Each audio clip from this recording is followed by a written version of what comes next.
Start tayo. So unang tanggalan natin is yung sakit na ito.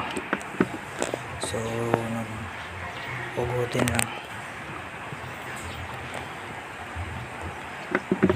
hugot. Ayan, yan yung sakit H4 pala.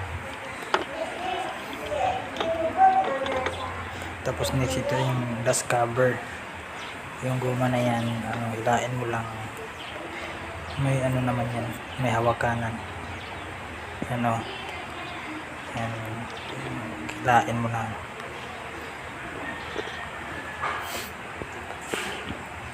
Hilain mo lang ng malakas.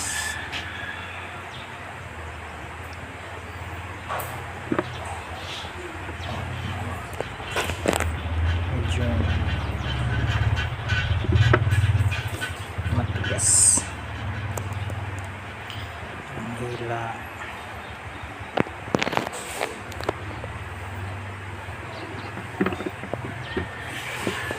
Hila medyo masikip kasi dito sa driver side na ilaw.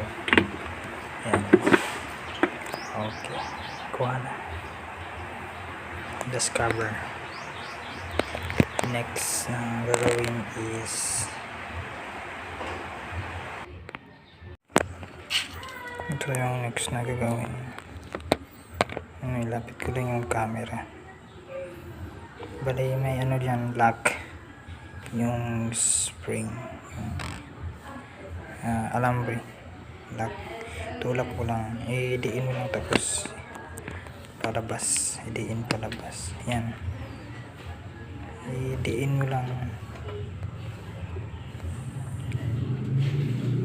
Yan, ito idiin, tapos palabas. Yan, tapos na, tanggal na.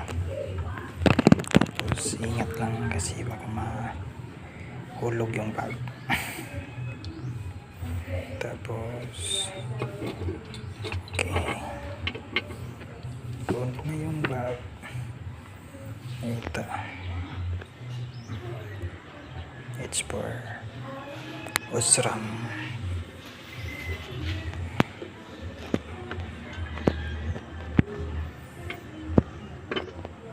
Tapos sa pagbalik naman is i-shoot mo lang yung tatlong paa. Ganyan.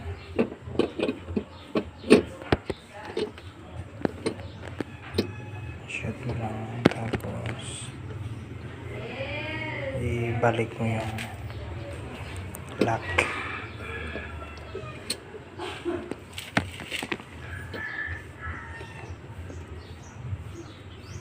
Yan, diin, tapos papasok. Pasok sa may butas kasi dyan. Okay, pasok na. Yan lang, madali lang.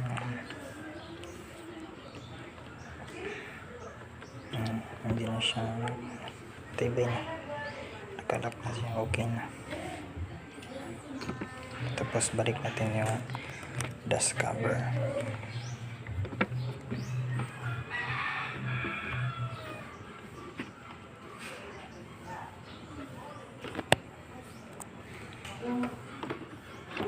Tapos diin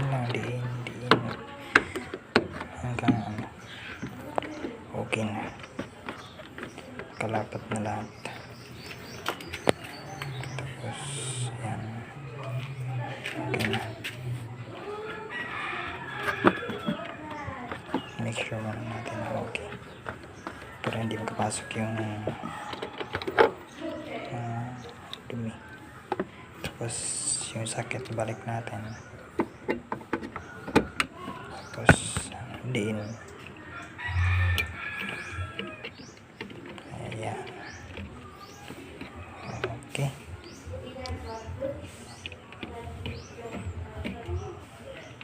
Okay na, goods.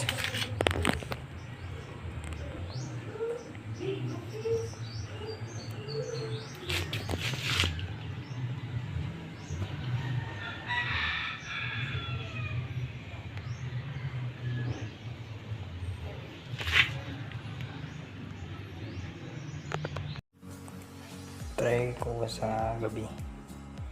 Ito yung ilaw niya. Malakas naman siya kahit 7 to 6 watts. Ayan. Tapos sa kanan,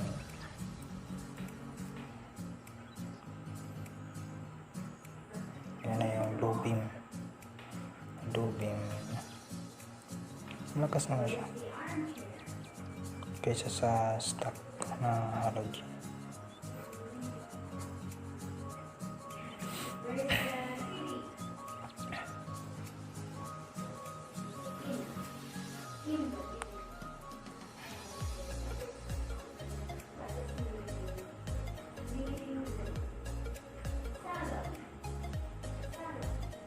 Yan yung high beam, sabay yung low at saka pag ma-high beam sabay yung low at high, iilaw.